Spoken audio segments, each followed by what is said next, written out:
latest chit chat. Grab your popcorn, sit tight, we're ready to roll. In the heart of Sacktown, we're feeding your soul. In the King's Court, the vibe's electric. If you don't like that, we're here to correct it. With the best in the game, we're raising the bar. From the hardwood to the airways, we're the King's shining star.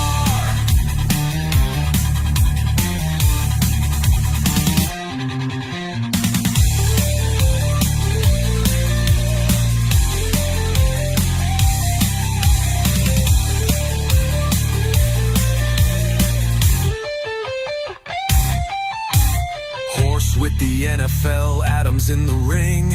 Rhino's got the wisdom, hear the praises we sing.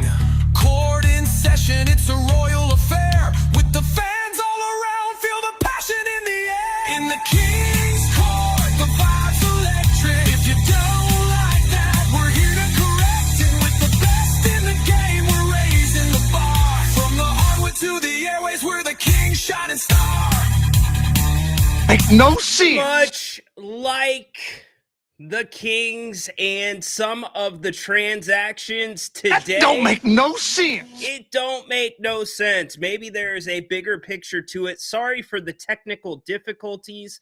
The chat was not connecting. There was a YouTube issue, so we had to restart, had to get a new link to Jerry because it is Jerry Reynolds Tuesday. I know many of you are here for that. Can't wait to have him join us at 4 o'clock. We'll talk over the Kings' latest moves, what might be next, and what's going on in the NBA. I know there's probably some uncertainty, a little frustration here. Bring it out. We can talk about it.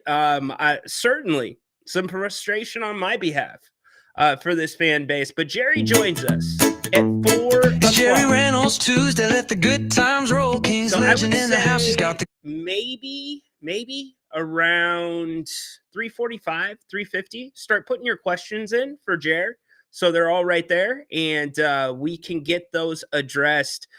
Second day of free agency. We are just over 24 hours into it, and many more moves happening today. We will tap into ESPN if there is any moves announced while we are on the show. Before we get to the show, I think we got to start here. Can we wish the G-Man a very happy birthday? Just an absolute living legend here in Sacramento.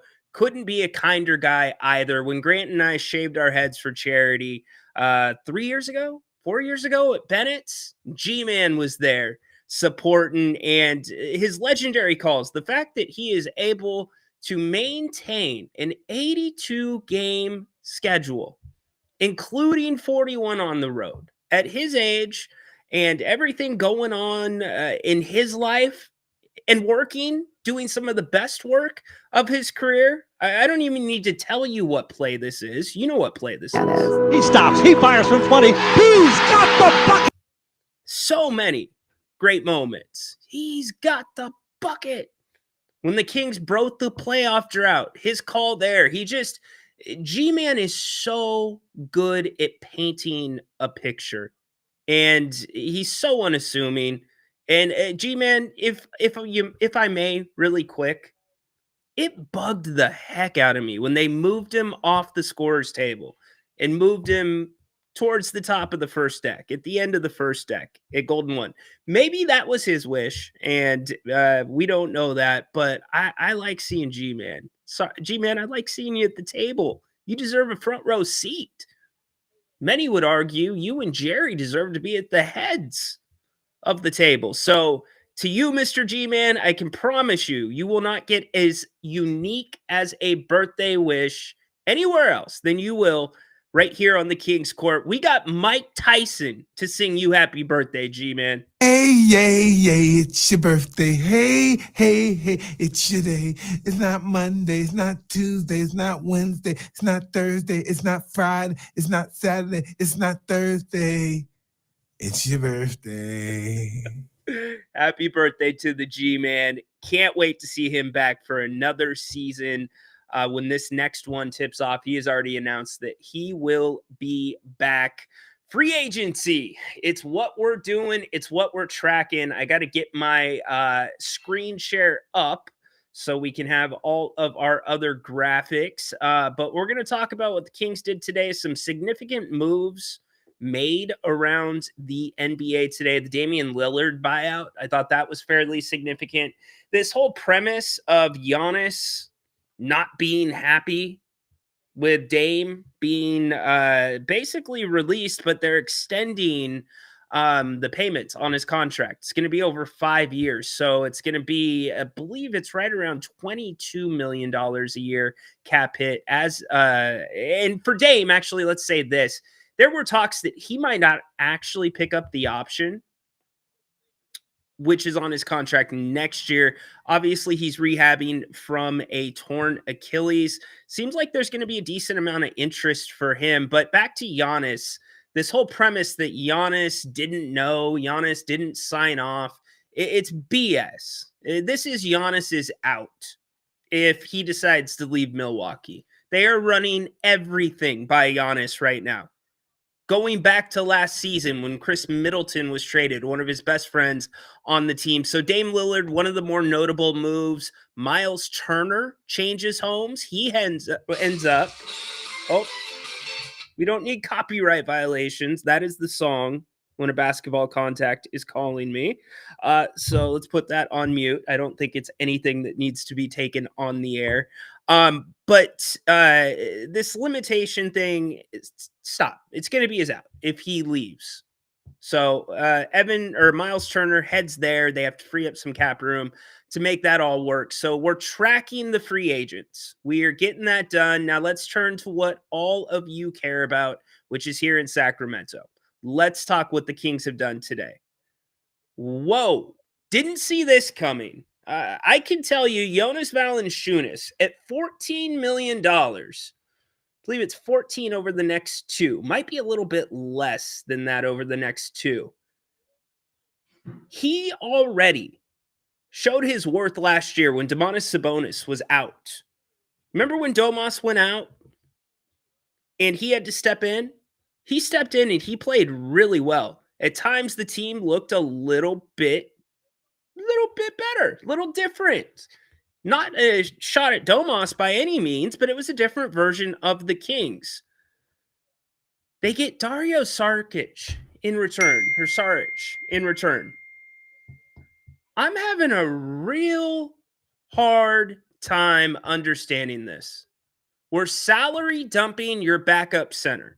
Or is it that Maxime Reyno is going to step right into the Kings flawlessly?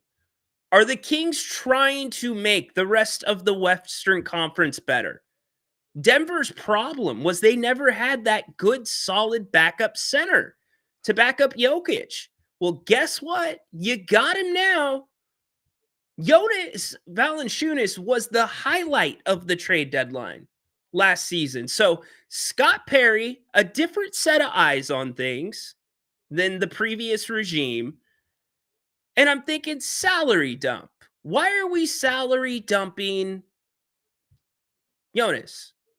Just doesn't add up to me. And then we get to the terms of Dennis Schroeder and Dennis Schroeder's contract. Do me a favor. Humor me for a second. I want to read some names off to you. There are 20 different point guards in the NBA last season or now signed. Actually, make it 21. Now signed that are making $15 million or more per year. Steph Curry, Tyrese Halliburton, Luka, Trae Young, Ja Morant, De'Aaron Fox, Cade Cunningham, Darius Garland, LaMelo Ball, Kyrie Irving, Jalen Brunson, Jamal Murray, D'Angelo Russell, Mike Conley, Chris Paul, Drew Holiday, Anthony Simons, Terry Rozier, Malcolm Brogdon, and now Dennis Schroeder. Not a one-year contract with an option. Sarge played, by the way, like 14 games last year, 16 games. And back to Dennis Schroeder, not a one-year option or a one-year option on the back end. It's a 3-year deal for $15 million. I'm having a really hard time wrapping my arms around this. Is there something we are missing here? Is this part of a bigger plan? The Kings are making the West better and themselves worse. Check this out. Let's go to the stats really quick. Let's look at what Schroeder has made historically. This is the second biggest contract Dennis Schroeder has ever received. The biggest being in Atlanta, where it was right around 17.5 a year. You're going to tell me there was that much interest on the open market for Dennis Schroeder? Yeah, he played decent in the playoffs. He's also played for 10 different teams. Now, Scott Perry, I get this is going to be a rebuild. This isn't how you rebuild. He's closer to the end than he is the beginning. We knew this was coming. We talked about the MLE being ridiculous for Dennis Schroeder at 14.1. He's getting 15 for 3 years, and you're dumping salary. You're getting rid of Valanciunas.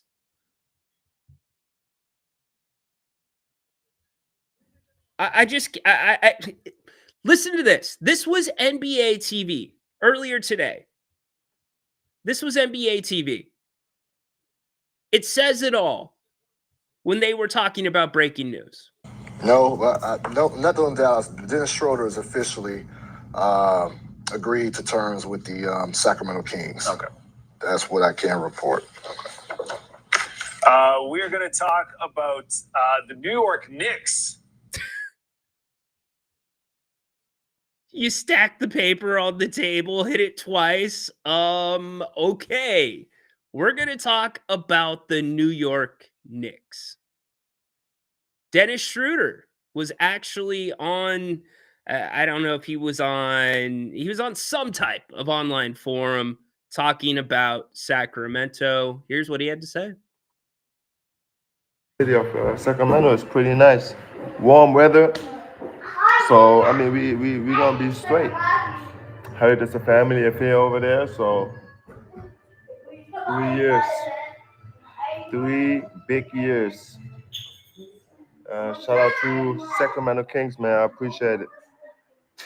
Yeah, that's big time. And then to Detroit, appreciate them for having me, embracing me. It was great. So there you go. I don't know where the Kings go from here. I really don't know where a lot of this makes sense. 3 years, $15 million. Tim Hardaway Jr. was available. He just signed with Denver. And you're giving Schroeder that big of a contract? Like, I'm sorry, did he do that much in the postseason? Excuse me, was that his third team? Is this the same Dennis Schroeder that shot under 30% in Golden State? Help me out here. Help me out. Is Scott Perry betting big on his rookies with Neek Clifford and Maxime Reynolds? Y'all help me out. What about this makes sense? You're salary dumping for Dennis Schroeder. And you're bringing in a guy that played 16 games last year. 16 games. The Kings also, per Shams, are going to be picking up Drew Eubanks at the center position.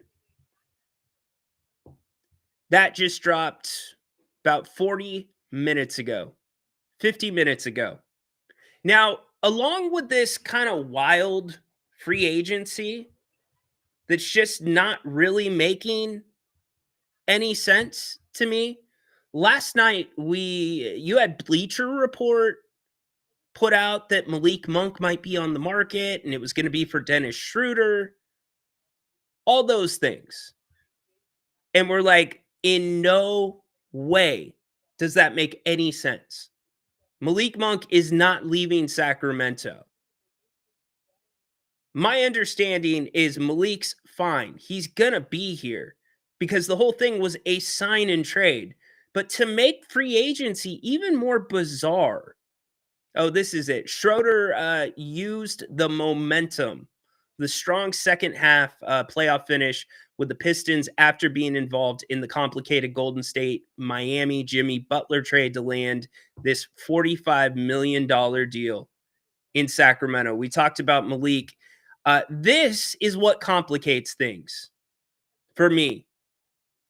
In what world is Rob Pelinka making his first phone call of free agency to Jake LaRavia? I think we all respect Jake LaRavia. We all wanted Jake LaRavia back here in Sacramento. But with the Lakers' issue at the center position, and the thoughts being, okay, you're going to get Finney Smith. You're also going to probably land Brooke Lopez. Those things don't happen. You're not jumping on those first. The first phone call was to Jake LaRavia per NBA Central. How about that? This is so bizarre. Good for Jake. Bizarre that he was the first call. So look, there's a ton to get into. We got Jerry Reynolds joining us at 4 o'clock. We've not talked to Jerry since the draft. So we will get into the draft picks. We'll talk about the winners so far in free agency. We'll talk about the losers. But, I am just, I'm stumped. Saric, a versatile forward. He can shoot the three ball. 493 games, 8 seasons. Is he in his prime? Is he below his prime? 44.4% from the field. Didn't really work out in Denver. Let me ask you this.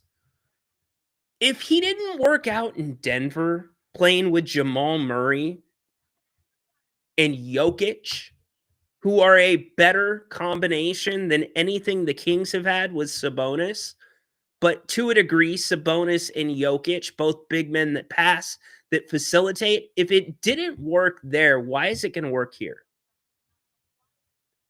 I just, again, lost for words. I want to get y'all in on the show. If you want to call, you are more than welcome to.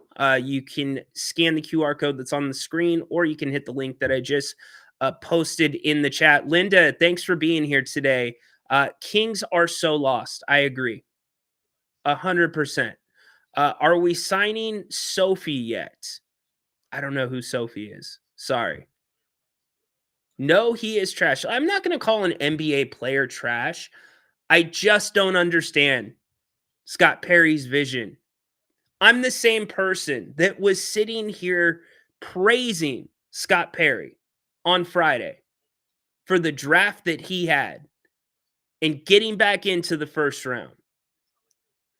But when I was looking at the guys that I thought for sure would be here opening day, Valanciunas was on that list. Denver already improved big time with Cam Johnson. I think that is a huge improvement for them. They now get Tim Hardaway Jr. And now you send them Valanciunas? I guess if this is a quote-unquote rebuild, why are you giving Dennis Schroeder,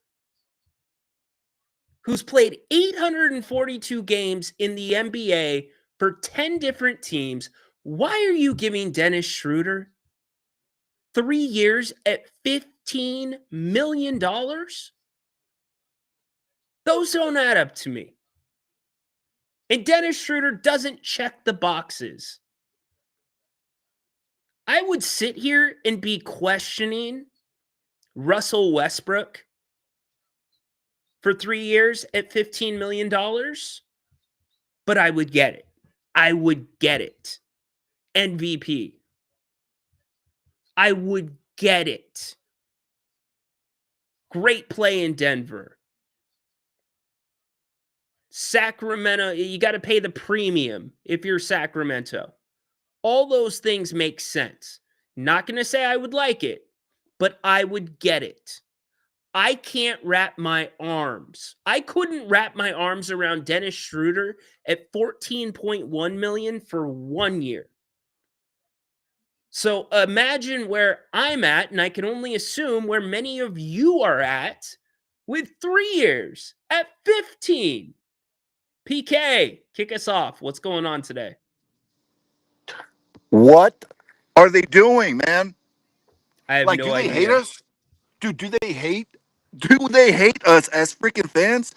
What are they doing? Dude, Schroeder is not even a starting point guard in NBA. Doesn't matter what team you can put him on. He's not even a starting freaking point guard. Now you sign him for 3 years. Now you have Levine contract. Now you have this contract, and then you say, Arguably as bad, or maybe even worse than the Levine contract. okay. Also, Denver has been salivating. They've been trying to get JV for for years. Now, all of them are just like freaking out. They're like, I can't believe we got him for $10 million. This is like unbelievable. And then Kings people are like, oh, maybe they were trying to save $5 million off of JV trade to give it to who? Schroeder. Like, if you gave if you needed 5 million extra to get like Westbrook, maybe, but not Yeah, this. right? You know, and it's like, look what teams picked these guys up. Look who picked up Laravia, freaking LA, because they know there's talent. Look who picked up freaking JV. Nuggets. They know because there's talent. And they have, because they're building their team where their roster has 8 players. We're building a roster where we have like 6, maybe 6. Yeah. I hear you. PK, I share your frustrations, my man. It'll be interesting when Scott Perry has his next media availability, for sure. Thanks, PK. Anything else, brother? PK just drops. He's like, I'm out. Don't even say goodbye. Nothing. I'm done. Really, if I'm this guy right now, The biggest thing is we need a point guard. That's for sure. I am getting close to. Hey, Alvin, Mr. Gentry, I know I can't speak to our owner directly, and I have to go through you. Can you please tell him to get me out of Sacramento? Because Dennis Schroeder's going to be my starting point guard for the next 3 years. I could almost argue that the direction of this team is now even murkier than it was before. How you put JV in Denver, how do you not get some type of draft compensation in that deal? Not just the money savings, but some draft compensation. You can't even get that, reportedly. Last week, when Jerry was on this show, I was like, Jerry, it feels like the NBA is playing chess and the Kings are playing checkers. You know what Jerry said?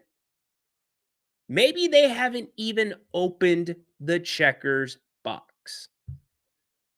It seems pretty fitting for where we're at now. I mean, realistically, you do not. Dennis Schroeder is not a tradable asset at $15 million. Have you looked at his contracts? We went through them a second ago, leading up to this. He's been put in 2 different deals last season. Man. Season ticket holders. If you're a season ticket holder, how are you feeling right now? Like, seriously, how are you feeling? Saric, 16 games last season. 16. I get he's not going to make or break your season. He probably is not going to crack the court very much. It just, for me, I don't see. Help me find the strategy. Where's the bigger picture? I can't find it right now. Play the young guys, put some vets around them, waste Sabonis's prime. Help me find what the path forward is. DeMar DeRozan was on the record, Sabonis on the record. Craziest season they've ever been through this last season. I got to think this is now starting to look like one of the crazier off seasons they've been a part of. It just doesn't make sense. It does not make any sense at all. Zero. What's up, Flores? How you doing? What identity will the Kings have with those new guys? I have no idea. Throw the whole. What did Scott Perry talk about? We want guys. He named 5 or 6 different things. I don't know how some of these guys check those boxes. Saric, I'm not going to bury because he's not going to make or break this team. But Dennis Schroeder at $15 million for 3 years. My goodness. Let's go to, they're going to talk about the trade right now. Day 2, Nuggets have gotten a lot done. They traded Michael Porter for Cam Johnson, then sent Dario Saric to the Kings for center Jonas Valanciunas, and then they added guard Tim Hardaway Jr. on a 1-year free agent deal. And finally, they brought back Bruce Brown. Denver's bench getting deep. If you add Valanciunas, it's the latest move in what's been a really busy, at least start to the offseason for the Nugs. Denver also traded, as I mentioned, Michael Porter Jr. to Brooklyn in exchange for forward Cam Johnson, who, by the way, averaged career highs in points and assists last season. The champ is here, our 3-time NBA champ, Udonis Haslem, joining the show. UD, what do you think about all these moves that the Nuggets have done so far in free agency? I mean, I love it. I mean, this is a team who we've criticized in the last couple of years for just being a little bit stale, kind of running it back. Obviously, this is a team where we understood they were going through some changes with their coaches. So first and foremost, I love Adelman as a coach. I love his leadership. I love the fact that you bring in a guy like Valanciunas because, listen, the Joker averaged 40 minutes per game in the playoffs last year. He led you in rebound. He led you in scoring. He led you in assists. He led you in every single thing.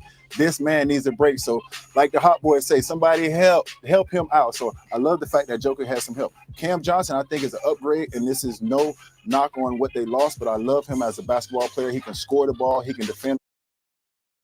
There you go. There's Denver. Jerry Reynolds just hit me up. A storm is getting ready to roll through Tahoe. That's where he's at right now. Hoping that he doesn't lose power.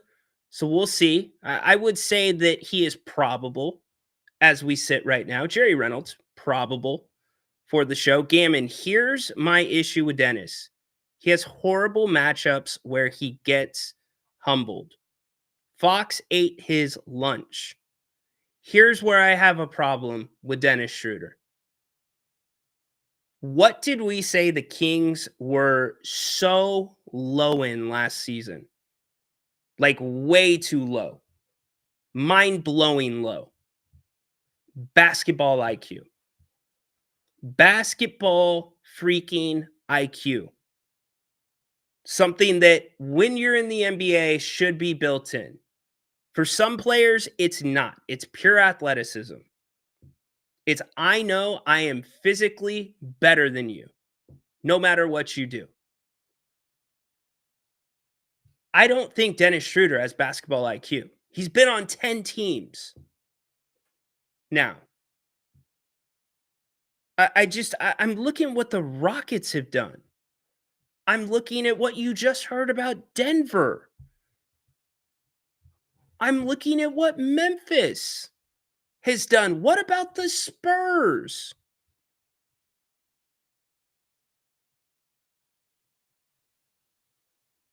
The Kings are creeping closer and closer to a G League team with these transactions. Maybe there's a bigger picture. If there is, I need to see it. But the basketball IQ, you know who's got good IQ that we saw last year? Valanciunas. Very good basketball IQ.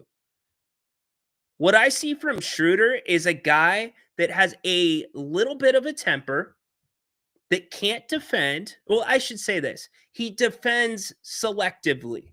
When he feels like defending, he can be pesky.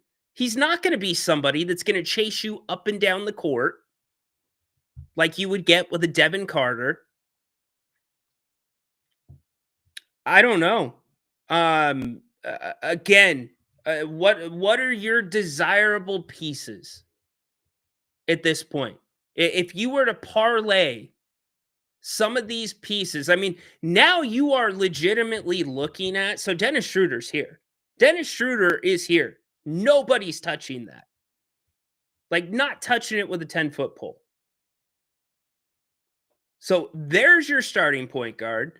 But you are now saying and looking at the rest of the roster and thinking, if we're going to trade DeMar DeRozan, if we're going to get DeRozan out of town, we're going to have to attach a young guy. I've been talking about, is it going to be Devin Carter? Could it be Devin Carter? I've said this summer is so important for him. Well, maybe he's not going to get a summer with Sacramento. Could it be Keon Ellis? Like, everything that I know I am not all being, all knowing, and the voice of basketball, I understand all those things. It's simply my opinion, but many times, because my opinion is informed, this channel seems to get it right and ahead of things more times than not between Grant and myself.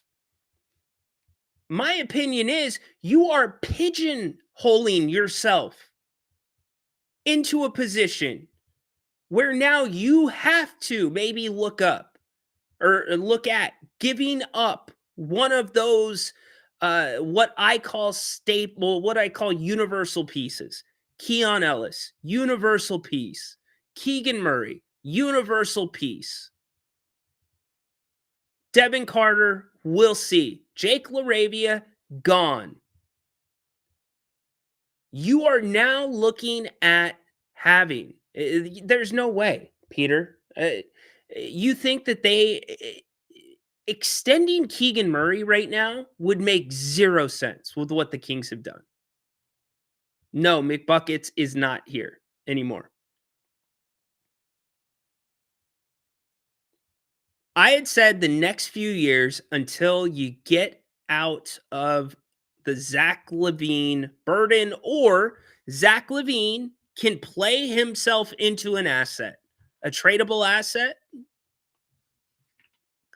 hunker down, board up the windows, and ride the storm out without disturbing, without sacrificing those universal pieces, those young pieces. Well, guess what? Now they're in question.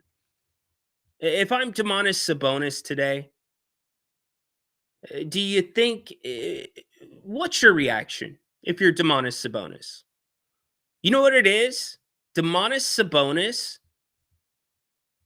is playing that song that The Rock sang on Monday Night Raw from like 2003, Leaving Sacramento. That's what he's singing. right now. Get me out.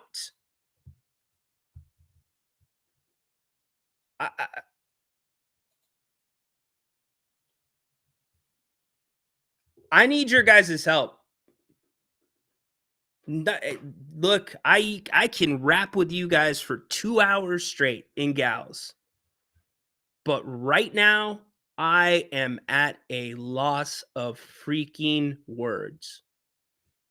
Just at a loss.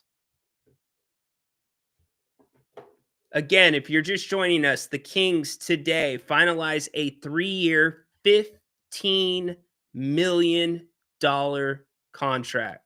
A 3-year, $45 million contract with Dennis Schroeder. He becomes the 21st player either this year or signed in this, or last year, or signed in this free agent period, the 21st point guard in the NBA making over, or making $15 million or more a year. If you weren't with us at the beginning, let me refresh you on that list that he joins. Steph Curry, Tyrese Halliburton, Luka, Trae Young, SGA. Dude, SGA got paid. Ja Morant, De'Aaron Fox. Foxy's numbers. Dude, if you're Rich Paul right now, oh my gosh. Schroeder got 15 million from SAC. San Antonio's going to hate that comp. They're going to say it's an outlier. It absolutely is. That is so far over and above the Sacramento premium. It's not even close. Look, I hope I am wrong. I hope you guys can throw. I hope that it is the middle of the season and you guys can have me standing up here just doing this, just saying, I'm sorry, I messed up, courtesy of Peter Anderson, I was wrong. I'm stupid, you're smart. I was wrong, you were right. You're the best, I'm the worst. Like, I hope I'm doing that because I'm wrong about it. Okay, Dennis, do me a favor. Dennis, call in and tell me why this is such a great signing. Clue me in before Jerry Reynolds hopefully joins us, so long as the weather in Tahoe holds out. Dennis, call the show and tell me why this is worth it for not just 1 year, not 2, 3 years. If I'm Malik Monk, I'm like, Scott, can we restructure? I think I'm worth more than 18. Here's what's going to happen. You are going to have a $15 million a year point guard coming off the bench by the end of the season or not playing for the Kings in year one. I mean, have we looked at this? Seriously, check this out. For Schroeder, his stats are on the right. Games played, 24, 25, 28, 24, 23, 80, 29.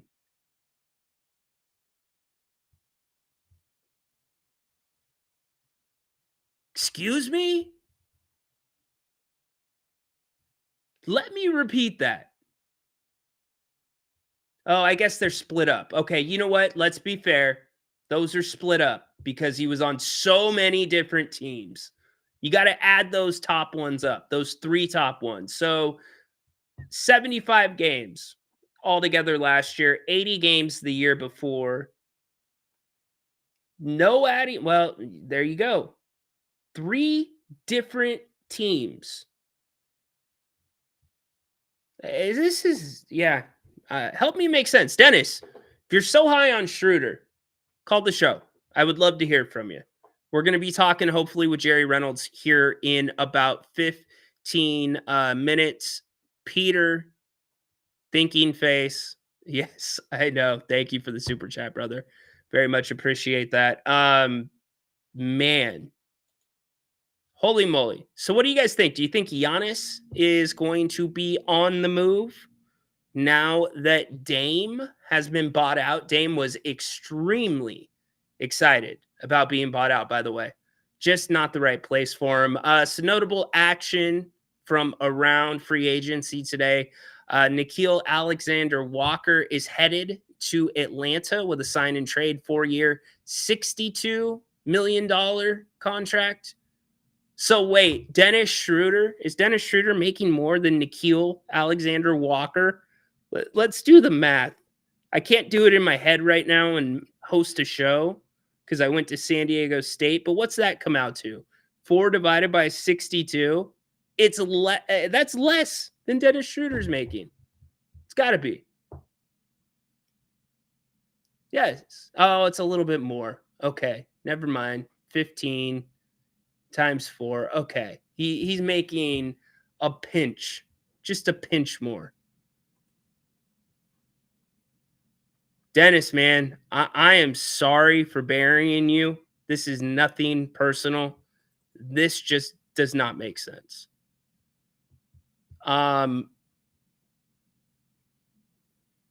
Scott Perry, you're getting closer to this. There's a bucket of poop and there's a bucket of ice cream. You can put all the ice cream in that poop that you want. It doesn't change it.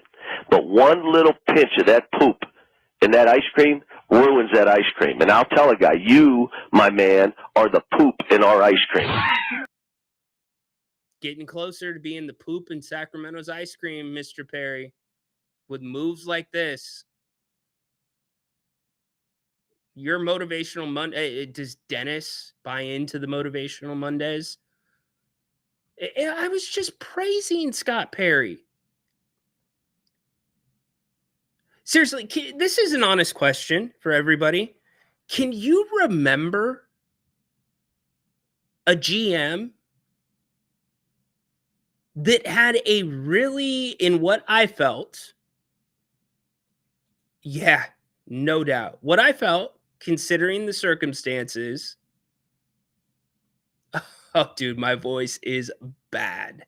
Not gonna happen. Considering the circumstances, I don't remember a Sacramento general manager that had a really decent draft and then had such a polar opposite free agency period. Like, again, what the hell was the rush to get Schroeder under contract if you still wanted to talk to Russ? Now, maybe Russ didn't want to talk to the Kings, but what was the rush? DeMar DeRozan. DeMar DeRozan was still on the market on day 4, day 5 of free agency last year. You think there's going to be a run on Dennis Schroeder? No chance. But Paul, how you're rebuilding around Dennis Schroeder? I'd rather you go get a cheaper point guard. Go overpay for Colin Gillespie. Go overpay for Ty Jerome. And it's still better than what the Kings are doing with Dennis Schroeder. And this seems to be universal. Like, I'm seeing everybody in the chat. We're looking at Giannis because we're talking about some of the other moves of today. Jerry going to be joining us. I am very interested if Jerry is able to join us and the storm does not knock out power. I'm very interested to see Jerry's take on all this. Jerry was a GM. Like, I think he's going to be confused. I think Jerry is going to have a hard time finding something encouraging to say about that signing. Maybe they're freeing up money to extend Zach LaVine. Look, I'm sorry. I am usually optimistic. Sometimes y'all kill me for that. Ryan, who's going to play the wings? Great question. You guys usually kill me for being too optimistic. I hate to be a Debbie Downer. There is zero positive. I shouldn't say zero positive. You have a point guard. Hey, Domas. Well, the biggest thing is we need a point guard. That's for sure. So you do have a point guard. There's a positive. Outside of Dennis Schroeder being a point guard, I cannot find any upside in this deal for the team and for the books, for the rebuild, for what you're going to do. Like, if I'm Keegan Murray right now, you're paying him $15 million a year, then you're going to pay me 35. Obviously, they won't do it. I mean, I am so sorry. This always happens, just like yesterday, where you get bad news about Jake LaRavia and it's misreported. So half of you, and I did it as well. I'm like, he's staying. No, actually, he's going. That's how you get the news here in Sacramento. You just continually get the short end of the stick. The NBA is laughing at the Sacramento Kings right now. Laughing. And y'all deserve better. Give me an upside to this move, and I am happy to expand on it. I just can't find one. BJ, what's going on? What's going on, guys? Hey, it's kind of a bummer. I thought this Schroeder thing was going to be like a year, maybe, or we were going to package him and trade him, but it looks like we're stuck with him, at least for right now. And it just seems like a knee-jerk reaction. I mean, what are your thoughts on this? And it seems like there's a pattern here, and I hate to talk about the jock sniffer, and it just seems like this knee-jerk reaction. Like, why did we jump into this, into the fray with Schroeder so fast? And let's think back with the Fox ordeal. Just think if we would have just told Fox, go sit down, get your surgery, stop your whining, let's play without you, see what happens. Now, the market would look different if we had Fox at this point right now. We might have a little bit more leverage, and I certainly think we would have more leverage if we would have waited. I mean, nobody's, like you said, nobody's trying to get Schroeder. And yesterday I wanted to say there's a reason why players go from team to team to team to team. Right. And we're just looking at all these pieces like they're great basketball players. He's a dog and he's got an attitude. He can bring the ball up. It's like, well, if you can't get along with the guy, how are you going to play with them? And if our IQ is already low and your point guard is just kind of a shoot first ball stopping so-called point guard, it's going to be kind of a crappy year. And I'm here for the fans. I'm here for the fanatics. I'm here for Manny. I'm here for you. I'm here for PK, Peter, all these guys. I love you guys so much, and the ladies too. I just think we're in this holding pattern at least for 2 years. We're just going to have to bite the bullet. We're going to have to take the medicine, try to make the best out of it. I'm not going to any Kings games next year. And I'm just kind of boycotting the whole thing. I'm just riding hard with Kings Court and my uncle, redheaded stepchild. I'm just going to ride with you guys. And I'm a little bit, I'm just kind of bummed about the whole thing. The LaRavia, here's the thing, man. We could shove a bunch of pieces together, but if you don't have role players and intangibles and you know what you're going to get out of somebody and to get a result, that's the foundation of building success, is the intangibles and the mindset. We just can't, I don't know. I'm just really, I mean, we got Sabonis, we got DeRozan, and we're stuck with Levine. Who wants those contracts? Who's going to kind of trade for them? So we're going to have to play to our strong points. We know Levine's got a low IQ. We know if he dribbles more than 2 dribbles and he's not going towards the rim, it's going to end up bad. So we have to put things in place to play to his strengths. So hopefully Schrader comes with a good attitude. The only thing he really mentioned about the team or the city, he didn't say much about the team. He just said that it's nice and warm. Yeah, I mean, it's nice. Yeah, It's like, oh my God. I'm like, what? How did I become a Kings fan? It's almost like torture. Go ahead, my man. It's Yeah, almost no, like I torture. appreciate it. Hey, BJ, thanks for the call, brother. Sure, brother. We got Jerry hopefully coming up here in a few minutes. Cisco, I will absolutely eat crow. Look, people saying this is an overreaction. If I was sitting up here giving you this reaction because it was a 1-year deal, yes, it's an overreaction. This is 3 years. 3 years, 10th team. By the way, his going price in 22 was $2.6 million. And that wasn't under this CBA. So I will eat crow. If this team is in the top 6 at the All-Star break, I will eat crow. Cisco, as this team sits today, as currently constructed, I will eat all the crow in the world that you want. I am never too big to say I am wrong. I don't think I'm wrong here. I don't. A reasonable contract to me is probably, so last year he was traded 3 times. His salary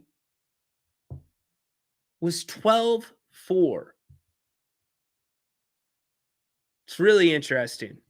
So a lot to break down. We've got the draft. We are smack in the middle of free agency. A lot of moves still going. Lucky for us, hopefully the weather holds. It is it is my favorite day of the week. You know what day that is? That is Jerry Reynolds Tuesday. Let's get it going. It's Jerry Reynolds Tuesday, let the good times roll. King's legend in the house, he's got the game on the scroll. With endless coaching wisdom and stories to share. When he talks shit, birds, and Kings basketball, you better be there.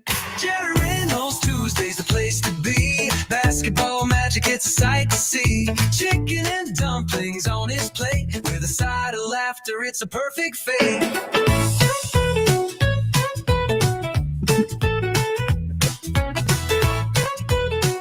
Hey, Jerry, how you doing today? Thanks. Yeah, pretty good.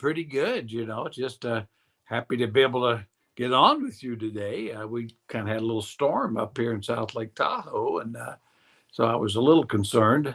Seems like every time something wind blows more than 15 mile an hour, power goes out. Oh, really? I did Yeah. not know that. Yeah. So anyway, but everything's great. So Excellent. you know, Excellent. a lot of basketball activity, and some of it is even encouraging. Some of it, Yeah, not so yeah. much. Okay, so we've got so much to talk about, and really all we've talked about today is the Dennis Schroeder contract, 3 years at 15 or 45 million, 3 years, 15 million a year. Jerry, your thoughts, positives, negatives, what do you think when you see that? Well, my first impression was we probably overpaid there a little bit. I mean, he's a good player. He's been he started some in his career. He's been a backup mostly. Obviously the Kings are his 10th team, so it's not like that. He's an established guy that teams will keep. Yeah.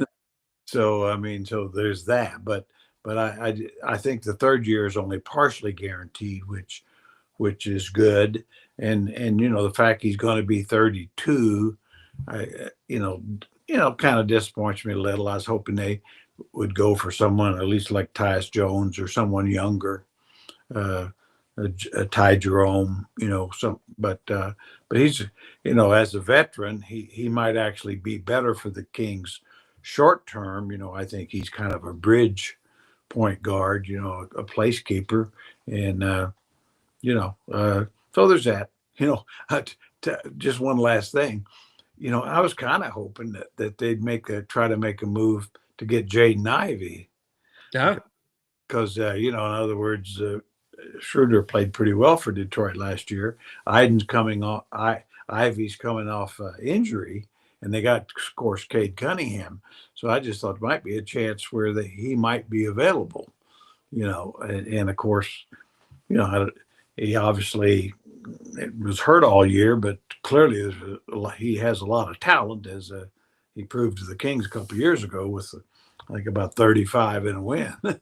Yeah, certainly. Yeah, he stuck the dagger in the heart, even though he was left wide open and then fouled.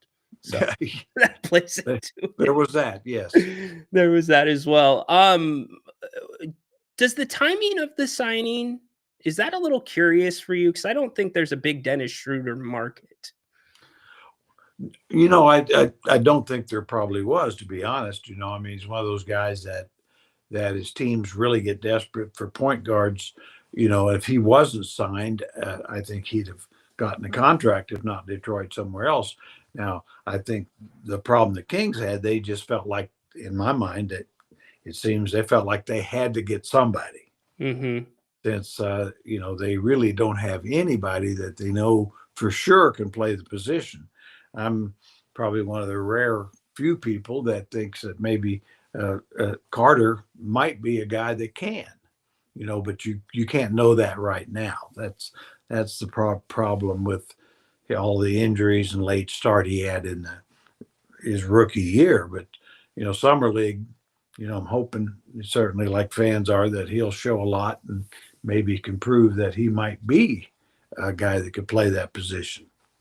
And if he does, doesn't that make it all the more confusing that you're paying a backup point guard that much money, Jerry? Yeah, it does. I mean, I mean, my guess is they're assuming that Devin Carter can't do it. Yeah. I mean, that'd be the only reason to do what you did, is that in your own mind, the basketball people have decided, well, Carter can maybe play, but he's not going to be a point guard. Sure, absolutely. Jerry Reynolds joining us here on Tuesday. If you'd like to put a question in the chat, we will get to those as we go along. The other transaction today, Jonas Valanciunas, who really saved the Kings last year when Sabonis was out, traded for Dario Saric, who only played in 16 games last year. Jerry, thoughts? Well, Valanciunas is a lot better than Saric. How's that? Yes. And I mean, it clearly had to be just a money-saving cap move, maybe to free up money. And so, but from a talent standpoint, yeah, you lost, you signed a weaker player. And Jerry, what Denver has done in free agency, man, they were 48 minutes away from beating the Thunder, and they have completely retooled and just picked up Tim Hardaway Jr. on a one-year deal. Yeah, I think the trade getting Cam Johnson obviously was an excellent move for them, a more consistent scorer that with Jokic is going to get some easy opportunities. Getting Bruce Brown back, Tim Hardaway Jr., a guy certainly that you can put in tight situations and as a scorer. I think they are a much better team than they were when it ended. And if your teams in the West, you'd have to say, boy, they moved right into OKC territory. They're getting close, and we'll go through the West as well. I want to talk about Houston, San Antonio, but I want to stick to the Kings for a few more minutes. Do you think, and we'll talk draft and the players specifically, but do you think there's any bet by Scott Perry that he thinks these draft picks are ready to step on the floor right now? Well, it seems like they're planning on that. Sure. From what they've done now, because, getting Drew Eubanks, well, you'd hope Reynolds, is better than he is. Right. But and so so I would think they're thinking that those guys are expected to play, and I think that's honestly, it's probably a little risky. I mean, it's like I heard somebody say comparing Neek to Clifford to Doug Christie, Mm-hmm. and I said, yeah, I'm one of those people that saw Doug Christie in college a lot, and there's a reason to compare them. Having said that, I mean, Doug was far better handle and running a team at that stage. It's not even close. Probably defensively, there's some comparisons, but the thing that I think has to be put out there, it took Doug 4 teams in 4 years. Right. I mean, because as fans, we tend to think of 2000 Doug Christie. Best Well, times. that wasn't when he was drafted, and so I mean, Nick could. I just think it's going to be a work in progress, and it's going to take a while. From everything you can see, it looks like a very good pick, but I think it's going to be tough I would think, tough to decide he's going to be a 25-minute guy already. And yeah, maybe Christie, but it's going. It took Doug Christie 4 years, and Doug was a better player than him coming out of college. I know that. That's incredible insight there from Jerry. Thank you for sharing that. That's crazy because you did scout Doug Christie. Very, very cool. A guy who it's taken 4 years is now paid in Davion Mitchell, getting a $28 million contract over 2 years in Miami. Yeah, he played awfully well for him. We've talked about that, and there again, I think with Davion, well, he was kind of kept getting better when he was with the Kings, and then he got a little better, and then of course with Miami with Eric Spoelstra and Pat Riley, some real development there, and he took it to another level, was extremely productive, and I think that clearly they like what they see there. He's a dog on defense, and now he's making 3-point shots at a high rate. So, there again, I just think patience is so important with young players. And it was interesting how I was watching a podcast with Kevin Durant and Steve Nash, and they were talking about small guards, and they talk about how much tougher it is for real small guards to play consistent minutes in today's game, the way it's being played. And they said, if you're small, you better you better be a 6'1" or so. You better be a real dog on defense. And Durant, sure. Yeah, like Drew Holiday or Davion Mitchell. I mean, I thought that was interesting, that Durant brought that up. It's a heck of a compliment from Kevin Durant, who is now in Houston. Something you said about young players and being able to judge that, have patience. You've got some young guys that you have decisions coming up. The Kings pick up the option on Keon. Doesn't look like Keegan's probably going to get extended, but I guess, Jerry, you're at that really important crossroads, yet you have a different set of eyes in Scott Perry judging this talent. How much does that complicate these decisions on players like that? Well, like you said, it's a different set of eyes, and then Scott didn't draft Keegan, and he didn't really sign Keon, so he's probably looking at it different. Doesn't mean he doesn't like him every bit as much. I don't know. You can't, but certainly it's different. They always say, like a lottery pick or something. The team that drafts them will always go the extra mile, usually, to give them every chance to succeed. But when they're traded, the next team doesn't see it that way. Sure, they're just another guy they've traded for, and they better bring it or move on down the pike. But yeah, that'll be interesting. I probably a little bit surprised. I kind of get it. I mean, I think there's nothing to really be concerned about long term. I think I would be a little concerned maybe with Keon if he hadn't maybe comes to an agreement of something that makes sense for both by I think February 6th. I think is the next time, and of course Keegan to be restricted. So you can't lose him. You know, my feeling is when in his case, I don't think there's a chance you lose him. What you might have to do is you might pay more than you would otherwise, and that's that happened. I know with the Kings years ago with Mike Bibby, there was a chance to sign him, and the owners felt that it was for too much money, and a year later signed for about 20 million more. Yeah. So sometimes trying to save a dollar cost you a lot of dollars. Very true indeed. Like very good reference. Let me ask you, if you're Demonis Sabonis, what are you thinking right now, Jer? Probably concerned, very concerned. Obviously Domas is in his prime, and he'd like to, like any player, to say, well, I want to play on a winner and a contender, and certainly a winner, if not a contender. And so yeah, he's got to be concerned, is just how this is all going to work out. Is it going to, I will say probably getting Schroeder. He knows that Dennis is a good player, and probably can help him, and so that part. But that, just how much better does that make you? And certainly losing Valanciunas, that's a loss. Losing Jake LaRavia is a loss, and so I'd have to say, if I'm Domas, I'm just not very confident of where we stand right now. Yeah, losing a guy like Jake LaRavia, that's a line of protection between Tomas and the guard. It makes it even more difficult for him.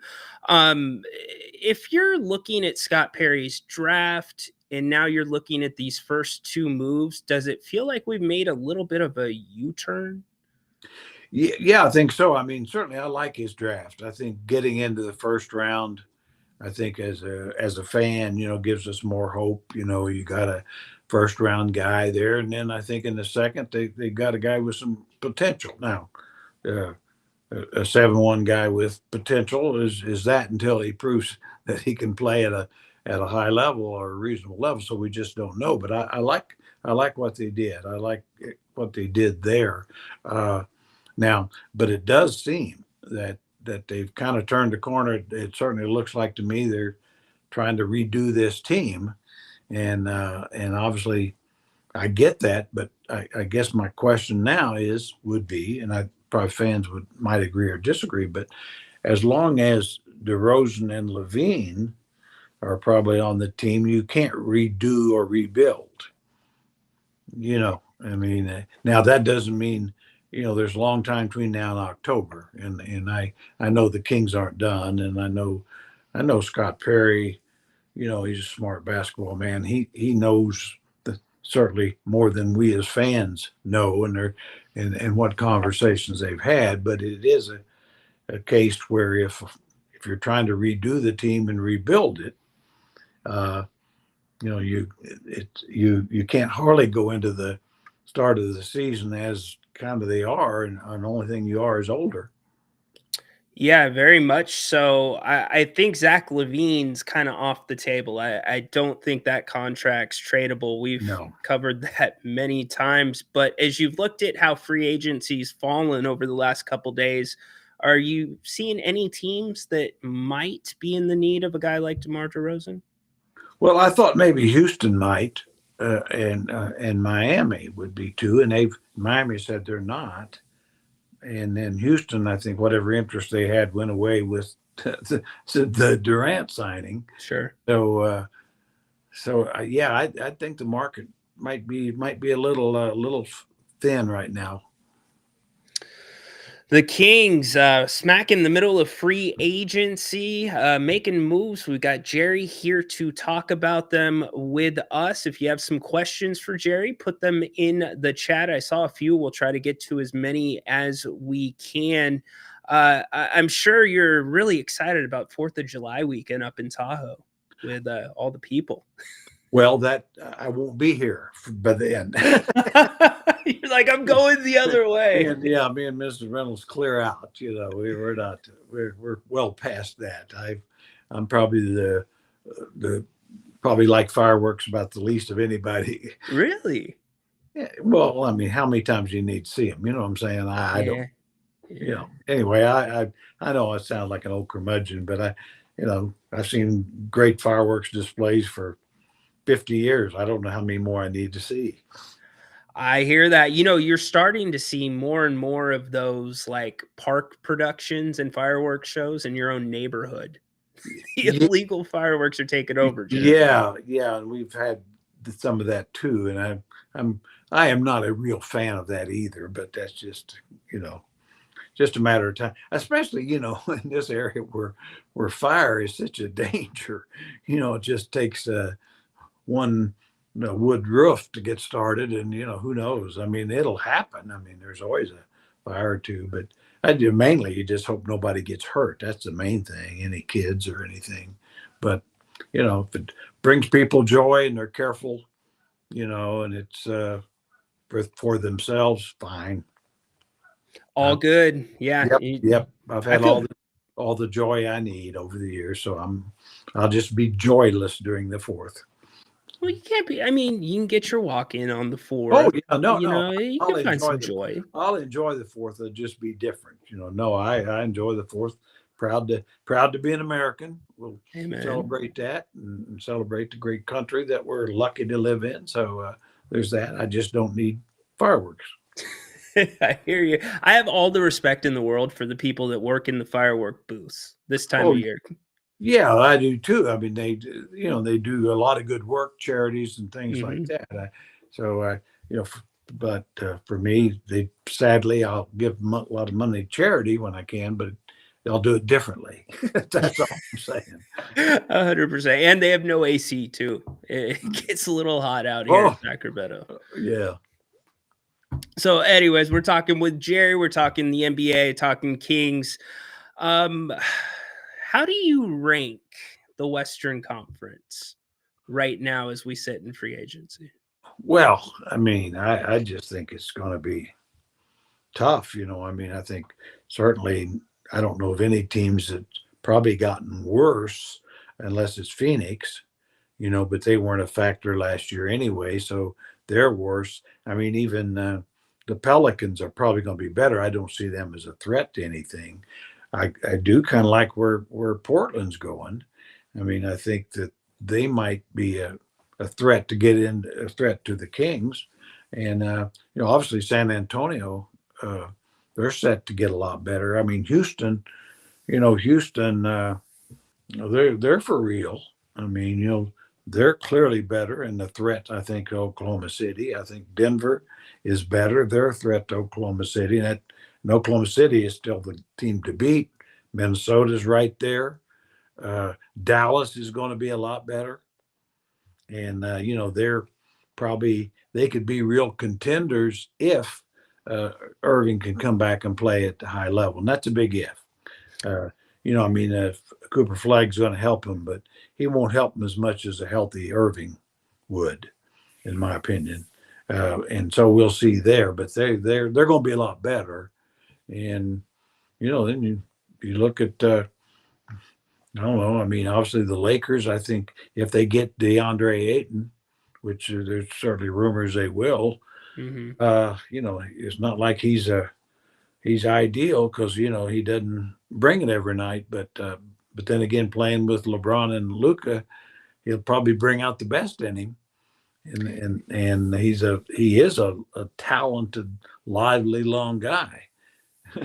Yeah, he is, and that's what they've been missing. They have not had the consistency since Anthony Davis. Well, even Jerry at times when they had Anthony Davis, the consistency wasn't there until JJ Redick started running the offense through him. Yeah, exactly. And so I do think with JJ, if they can get 8, and I think sadly I think that'll really work for him, and I think LaRavia will help him. They lost Dorian Finney-Smith, and I think Finney-Smith is probably better than LaRavia, but it's not a big jump. I mean, LaRavia gives him probably a little more mobility at that position, even though he's probably not quite the defender. Yeah, I think you're spot on. I found it interesting that there were reports Rob Pelinka's first call when free agency opened was about Jake LaRavia. Well, I think there's a lot of people that realize. I mean, I thought Jake obviously played very well here. Too bad he got injured, and not that it would have been, there's only so much financially the Kings could do. And I mean, I think the Kings were, or excuse me, the Lakers were able to do to the Kings to get Laravia like the Kings did to the Lakers to get Malik Monk, is exactly the same kind of situations where the team we're only allowed to pay so much. They were in that situation. And so all you had to do is know, well, they can only pay, the Kings can only pay 5. That's the most they could pay, or 5-1, whatever it was. Yeah. So we pay more, we can get him. And that's the way the Kings got Monk from the Lakers, same way. Yeah, no doubt. No doubt. Jerry joining us here. Jerry, do you do any gambling? The chat's wondering if you like the slots, table guy. Don't gamble at all. I was going to say, you were pretty tight with your per diem, right? Yes. Well, as a younger man, I gambled a little bit and lost more than I should have and could have when I didn't have it. And one of those things to where it's a good lesson. I mean, I think it's like anything. If you want to gamble for fun and, figure, hey, I got $40 to lose or $100, if that's up to you, I don't have any problem at all. It's just, I lost $20 or $30 when I didn't have it. When I was a young assistant coach and married and all that. And then so I thought, well, I can do without this joy. And so I mean, I get enough fun just trying to, watch games and hope a certain team wins or this or that. So gambling, I've got enough problems and issues and flaws. I don't need that one. I would imagine having to explain that to Mrs. Reynolds, just like any of us that didn't have the $20 or $30, isn't the best conversation. She did point out the error of my ways. And, so there was a little bit of a rough go there for a couple of days, Ryan, and probably every young married couple out there understands exactly what I'm saying. Amen. Mark wants to know how many gap years do you think the team is looking at until they are relevant again? Well, I hope it's no more than a couple, but I'm kind of afraid from where they are right now. It's almost, quite honestly, like the old saying, they're 2 years away from being 2 years away. From, if you really are thinking in terms of being in the upper echelon of the West, when you look at where the West is and some of the youth and the talent available to these teams that are ahead of the Kings. So, it'd be easier to just kind of know that come October and see what the roster looks like. And that's why I wouldn't, I think with Scott Perry and Coach Christie, I mean, there's a long way to go and maybe still a major trade of some type that could change all of our thinking. Yeah, absolutely. And we're early. I think it's an excellent point in free agency. Teams are scrambling. It looks like teams, Jerry, fans look at the big names. They're thinking like stars. How can we change things? And it feels like organizations are now looking at depth with these moves, frequent moves, adding guys. How do you see that now with this NBA and this CBA? Well, I mean, it's so tough because, you just can't. Teams, even the wealthy teams, can't get into that second apron or even the apron. You've got to be concerned about that. I mean, not just your roster, but your cap situation. I mean, and how you take care of that. And I think, like I say, I think the Kings are probably doing a pretty good job of getting a handle on that. But that's going forward. That's kind of one of the problems the Kings have got with guys under contract. There's just less opportunities to do things. Sure. And so that's a big part of it. I mean, it's not just drafting well and trading well and all that. It's also really getting control of your cap situation where you have room when you need it and are in a position, to go after free agents, or where you have room to make trades that aren't just equal, to where you could take on a contract that's bigger than the one you're giving up. And right now the Kings can't do that. Indeed. Amar brings up a good point. Have you ever seen a drone show? I haven't, except on TV, and I have watched on TV. Yeah, it's just amazing. I mean, it's just amazing in so many ways. And I don't know, at some point that we all better be concerned about drone shows because they may be bombing us. I don't know. I know. Right. I saw one of the fans mentioned that Bonzi Wells was available. I was just thinking, hey, if Bonzi Wells was available like he was about 15 years ago, I'd take him. It was a tough buckaroo right there.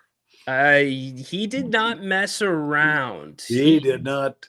He did not mess around. That guy, the years he had in Memphis, and of course he gave us one really good playoff year, and that was really at the end of the run kind of thing. But boy, he was a physically tough guy and a good player. Good player. He was also very competitive from what I remember, because I worked with I ran Mike Baby. I didn't run, but I was a part of Mike's teams for running his camps here in Sacramento. And the year that Bonzi was here, he went to one of the camp days. He was taking it serious. He was not messing around, Jer. No, he was a little bit like Mitch in that way. I mean, he's a guy that could play out on the floor. He wasn't as good as Mitch, but he could going inside. He just beat guys up. Yes. I mean, and kids. They didn't want any part of Bonzi in that when he was posting up guys. And that was a team we had. Ron Artest, probably the most intimidating player in the league at that time, and certainly a great defender. And so team, gave a championship Spurs team a good run. But anyway, just brought back good memories. Indeed. That was the last year they made the playoffs, right, Jerry? It was, for 100 years it seemed. Felt like 100. It sure did. The games were that long. I think a lot of your fans would agree with me there. It was a long haul, and Grant and I, had to watch every one of them. So, and that's why you guys were so great together. You made it interesting. Grant always tells me the story. You got to make the people believe they're not seeing what they're seeing. Yeah. I think we failed at that, but because I think everybody figured out what they were seeing wasn't really what they wanted to see. But that's part of the gig. It is entertainment. You got to try to make it entertaining some way, even when the play on the court isn't very entertaining.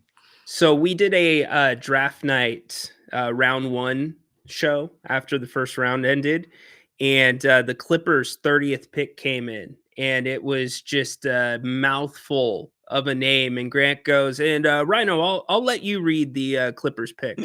And I look at it and I just think back to you with those concert calls where you had never heard of the artist. Well, he knew too, and he knew I couldn't pronounce anybody's name hardly.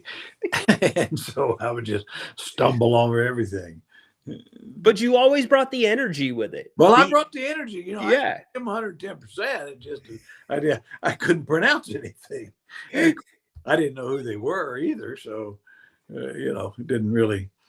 The way I looked at it, hey, if somebody wants to go see him, they should go see him. Whether I do a good job promoting it or not. No doubt. Actually, right on brand right now. Which one of Grant's famous calls in a game is your favorite? Turn the sprinkler systems on. He's on fire. Or it'd be like Paige Stojakovic is on fire. Turn the sprinkler system on, or something like that. He'd go nuts, and loved it. I always, when I first started working, I had to calm him down a little bit because he'd go nuts. I always told him he'd go nuts in the first quarter, and I said, Grant, it's 8-6. Let's save a little bit there in the fourth quarter. So it's gotta have something left in the tank. Gotta have a little bit available at the end. Oh my gosh, good stuff. It's the G-Man's birthday today. You have a good G-Man story for us? Well, there's some. I mean, what a pro's pro. I mean, Amen. without a doubt, I think the best radio broadcaster ever. I worked. People forget. I worked with G-Man on TV for I think about a 1 year, my first year, and of course he was such a pro. And then that's when they switched Grant to TV, and then G-Man went back to radio. But the one thing was always so fun. One funny thing that I thought with G-Man, his hair is always in perfect. You never see a hair out of place. There ain't one person out there that's ever seen, but I have. And this is when we were playing in the old Silver Dome in Detroit, playing the Pistons when they played in the old Silver Dome before they so that shows how old I am. But anyway, there's a vacuum. So when you walk out of the building, you open the door and it's like a big vacuum. And his hair just went. I mean, that he didn't know what to do. I mean, I've never seen G-Man so flustered. Really? Because that hair was everywhere. He looked like an old hippie there for a second. But yeah, it was. Yeah, of course, we all of us made fun of him for quite a while. Sure. We didn't want to. We just had to. You had to. Part of the deal. Part of the deal. He would have made fun of you if that happened. Yes, he would have. So, at least you knew his hair was real, though. That's where he could have had the comeback. But he always had it perfect, and it still does. And so I'm sure that if he ever gets in a vacuum kind of situation, he'll probably wear a hoodie or something to protect himself. But he caught him by surprise. So good. The other thing, he has always got fresh kicks on, Jerry. He's always wearing nice shoes. He is just impeccable dressed and everything, and I mean, he's just one of those guys that a lot of radio people, as you know, and I know around the league, really don't dress up much or be very casual. But not G-Man. I mean, he's a throwback. Yes, he is. A throwback, and kind of like the Chick Hearns and Vin Scully's. I mean, he's a classic, and we'll never see another like him. That's for sure. I can't disagree with you. Paul wants to know if you have a grade. Well, you can either grade everything up until this point, draft and free agency, or you can give two separate grades if you want. Well, I think the draft, I'd probably give an A. Just the fact that teams got into the first round, give a lot of credit to Scott Perry for that. And then I think it's the second round pick, and I think was in my mind, an excellent pick because there's a lot of potential there. We don't know how it's all going to play out, but if you're going to pick somebody in the second round, that's the kind of guy to take. Somebody you think does have a potential for really good upside, and so there. So anyway, yeah, I'll give an A there. I think the free agency part, I'd be probably C- at best right now.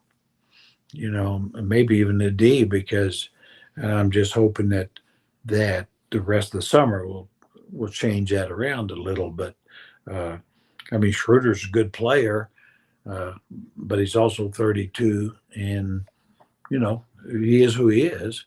I guess I'm like some of the fans I know on King's Herald point out. He says, it's just the next Darren Collison or Ty Lawson or Corey Joseph right. And I think that's a legitimate point to make. Is he better than those guys? Maybe. Are they better than him? Maybe. But we do know they weren't the answer. Is it being on 10 teams in your NBA career? Is that just bad luck, or is there a reason behind that? I think it really tells you that he's certainly, he couldn't be on 10 teams if there weren't 10 teams that didn't want him. So that tells you he's got skill and value. What it also tells you is he's not the guy. Because certainly the team that drafted him, the Hawks, they thought when they drafted him he was very good for him. But they decided at some point that he wasn't the guy, and so they moved off of him. And since that's happened, he's bounced around a little bit. There again, it doesn't. He's had some stretches where he's played awfully well, but certainly the Warriors and Lakers, you can name teams that wanted him to be a certain level player for him, and at the end, I think they decided he wasn't that, and so so that's all I'd say is, I mean, he's proven. If you just look at it, probably statistically, you'd say in the current league of point guards, starting point guards, where would he be? Well, I think you'd have to put him in the probably lower 20s, middle, Yeah. 20 to 25, 6 in there somewhere. It doesn't mean he won't play better than that. He's capable, but I mean, at his age and where he is, I think that as a starter, as a starting point guard. Now, if you had him as a backup, you'd probably put him in the top 5 or 6. Sure. And that's a big difference. That's Big a difference. huge difference. I read off a list earlier. As of last year and currently, he is now the 21st point guard making 15 million or more per year. And the list is pretty different, Jerry. We're talking Steph Curry. We're talking Ja Morant. So, look, maybe you get the best out of Dennis Schroeder. Maybe you don't. Joseph, we've been trying to do the best of that, but is there anything? Well, I'll start off and then I'll let Jerry go. The sense that I am making, and I think Jerry hit the nail on the head, first is, could this be part of a bigger plan that the Kings have? Is there a bigger trade out there? Is there something another team wants and these pieces fit better? But as we sit today, I would say, Jerry, Scott Perry is betting very heavily on the young players on this team. He is expecting or hoping for a breakout for Keegan Murray, Devin Carter to make that jump, Keon Ellis to take another step, Isaac Jones being able to play 7 to 11 minutes. And all of a sudden you have a younger core with low expectations all around Sabonis and a little bit more of a veteran bench, although we'll get to the bench in a second. How about you? Yeah, I think that's what has to happen. Exactly that those guys all take a step, and we know they're capable. And then the draft picks, they have to hit. Bingo. I mean, it doesn't mean they have to be rookies of the year or anything, but I mean, they have to hit. You have to see some really positive, productive play. Doesn't certainly if they're both end up playing about all year at the G League, that'd be disappointing. Doesn't mean they can't end up still being real good, but I think that'd be very disappointing at this stage, because I think that Scott and Coach Christie, I think they really would like for those guys to be able to prove they can play at a high level fairly quickly. I would agree. And did you have in the draft, was there anybody that you just said that was a absolute steal? Well, I think Vinny Del Negro was one, a second round pick that, was just a really good player and had a long, very successful career. Randy Brown, another second rounder, and Michael the Animal Smith, a kind of a late, a lot of mileage out of Michael. I mean, Yeah. A very good player. So those are second round guys. And I think some late first. I mean, Kevin Martin, was really had near star, all-star level talent, and some years could really score. And he was like 27th, 8th, 9th pick. Gerald Wallace, late first, 20th or so. And, he went on to be an all-star in Charlotte. The Kings couldn't protect him during the dispersal draft, sadly.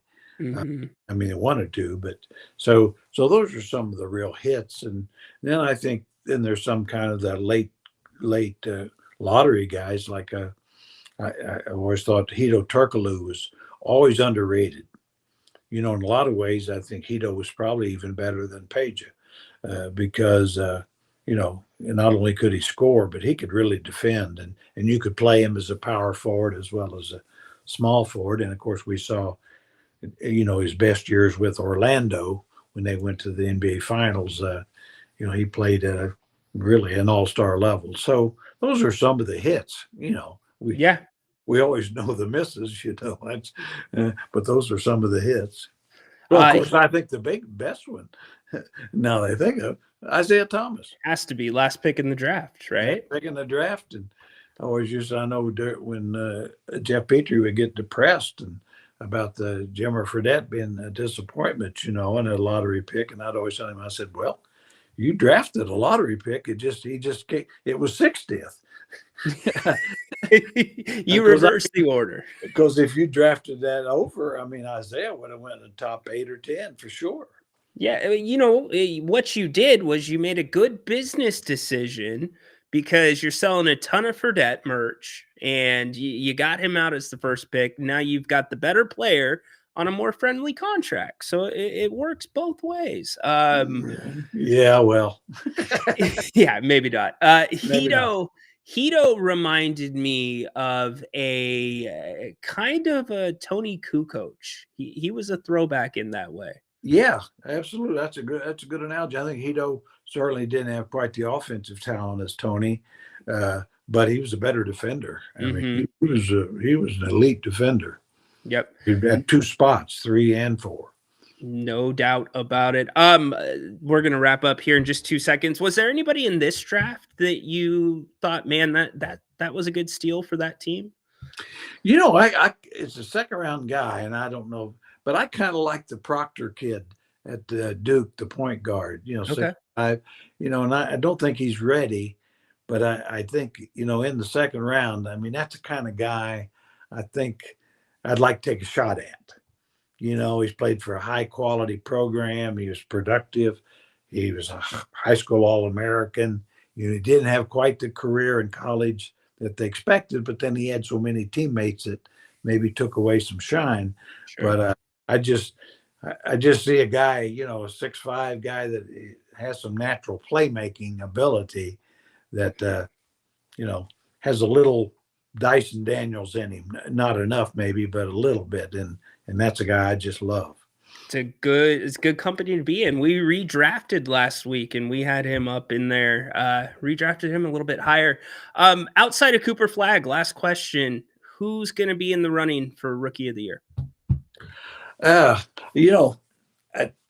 really do think Harper, second pick. I know it's not really a stretch, and I don't know how much time he'll get, but I think he's going to get some because they can have kind of a 3-guard rotation, and I still wonder, they could certainly make a move, honestly, with Fox for that matter. Right. With Harper and Castle there, 2 young, young go-getters. So I've always said that's what worries me with San Antonio. They still might be in a mood to move Fox and a pick and a person or two and a pick and for Giannis, if Giannis gets unhappy, which it sounds like he might be. But anyway, yeah, I think Harper's going to be awfully good. Obviously bloodlines are there. His dad was just a terrific player, and just what little I've seen him, I don't see how he can miss. With Ace Bailey, I'm probably a little less enthused, just with what's happened. And, and I'd said on radio with Whitey and Kyle, I said, the thing I noticed, he had a couple of statements that he expected to be Rookie of the Year and All-Star his first year. And I was saying, well, that's good you think that way, but it's kind of interesting he was the second best player on a college team that was below 500. Right. So, those things always bother me. As I always say, when Markelle Fultz came out and he played on a team that won 9 and lost 20, and it's like, I don't think you could be the best player in the country and play on a 9-win team. And we heard the talk about his confidence that may have rubbed some NBA front offices that interviewed him the wrong way at the combine. I did a whole thing on this with Ace Bailey, Jerry, and I'm sure you've seen it throughout your years of scouting and being a GM. Sometimes you see situations that seem a little different, almost like the claws are into the player from maybe family, from the agent, and the player doesn't know any different, and things play out the way they did for Ace Bailey. Did you experience that much during your time where the family and how things were set up were a concern? Not too much. Now I've seen it a lot lately. I think it's a kind of a recent phenomenon in the last 20 years, and certainly I haven't spent too much time, but certainly the AAU experience, the street agents, and family, Mhm. certainly, Marvin Bagley's family was an issue, was always involved. About the only problem that we had in my day was probably Lionel Simmons' uncle was his agent, and that created a situation where just no level of reality. Right. Blood. It's just like a parent. They'll never see their child, uh, you know, accurately.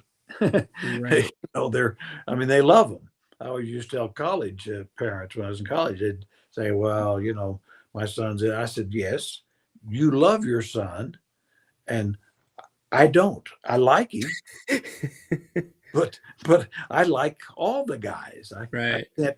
I, I said, because they'd say, "Well, we're not biased." I said, "Of course you are. You love your son. You don't love the rest of these guys." Yeah. I mean, and as a parent, everybody knows that. Why lie about it? Come on, admit it. Hey, when my son was a high school, I was biased toward him. I thought he's better than he was. That's what parents are supposed to do. So, Mhm. but obviously at the professional level, when you have that involvement, it's the same thing. It's like, no, your son is, we think is good enough to play, but we're not going to build a team around him. Sorry.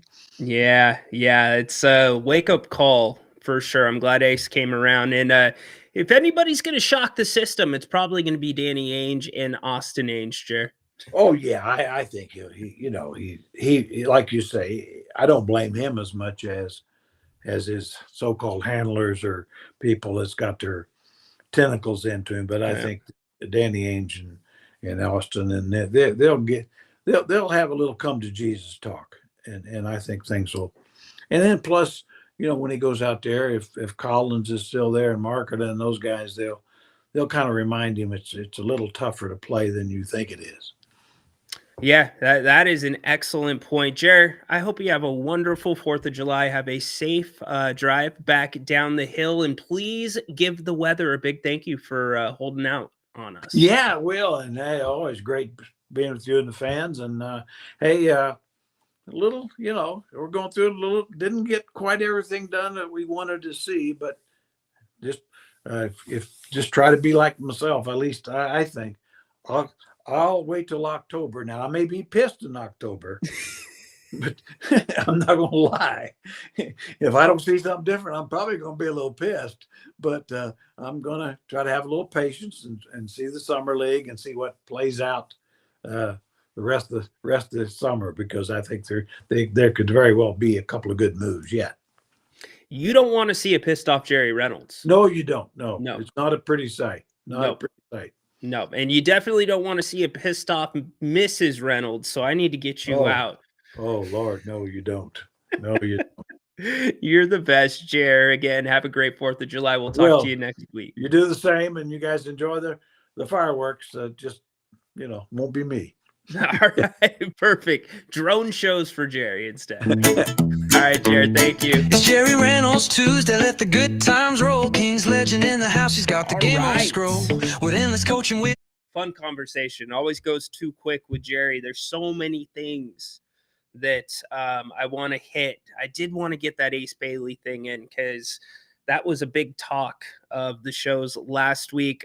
Does that make you feel a little bit better about what the Kings have done today. If you're just joining us, certainly the Kings have made a couple of moves. One of them was a little steeper than we expected, especially when it came to the time period, the time commitment. 3 years, $45 million for Dennis Schroeder. The Kings also trade away Jonas Valanciunas, who I will tell you was good for probably 2 to 3 Kings victories last year, especially during the time that Sabonis was out towards the late ending part of the season. He is traded to Denver.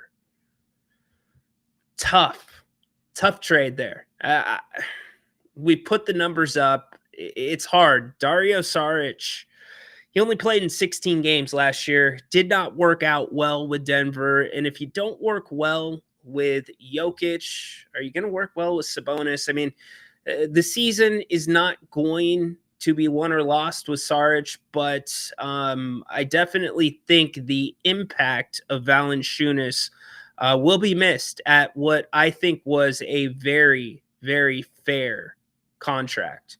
Extremely fair contract.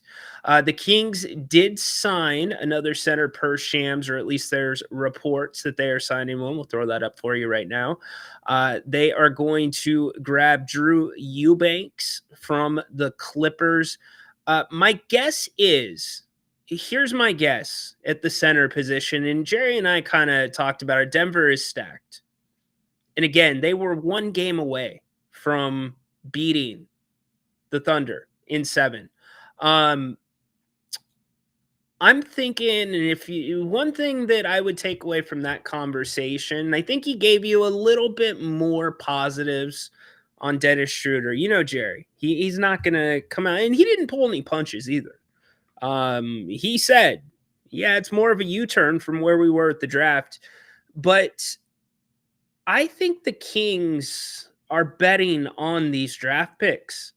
I think that Scott Perry feels he has hit it out of the park with 2 guys who've played their eligibility, or at least close to their eligibility, out in college. 4 years, I believe, for Reynolds, and 5 for Clifford.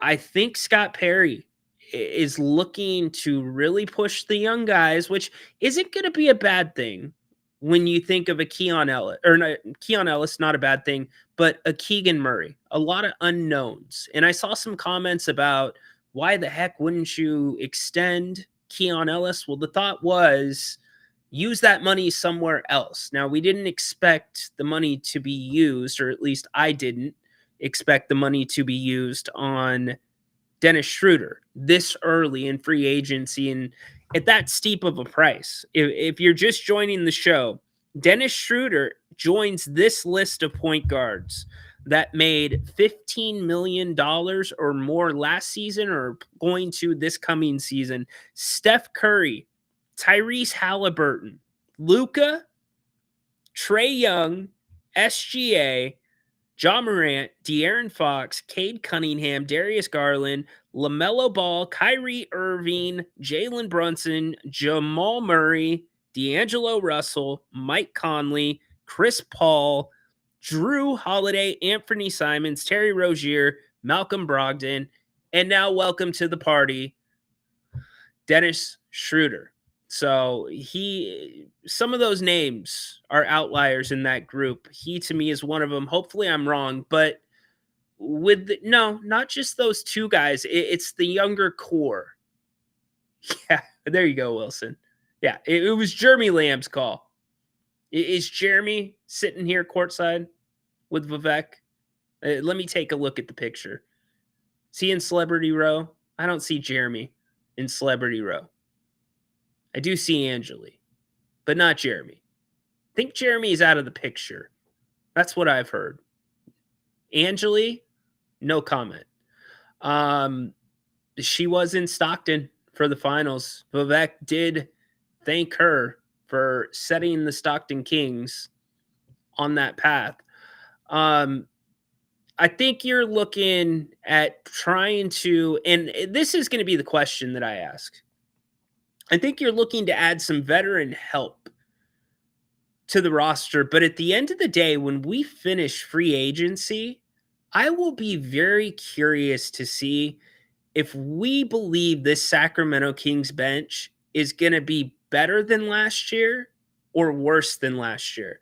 Because last year, the bench was at times closer to a G League bench than it was an NBA bench. You had 3 players that were not in the NBA to begin the season.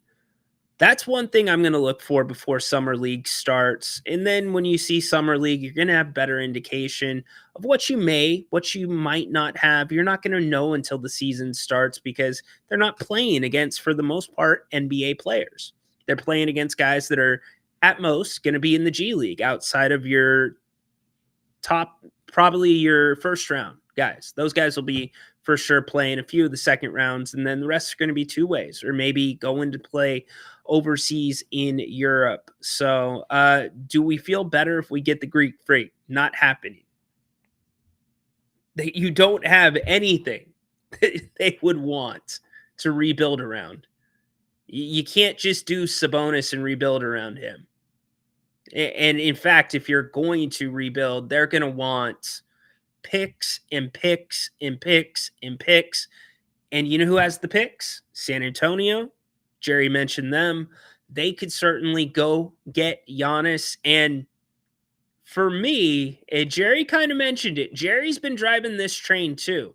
Nothing against De'Aaron Fox. But every day that free agency continues, and I will look right now, I'm sure you guys would have put it in the chat. I don't think any news has come out on Fox. Every day that we continue into free agency that De'Aaron Fox doesn't have a deal, doesn't have an extension, I'm getting a little bit more nervous.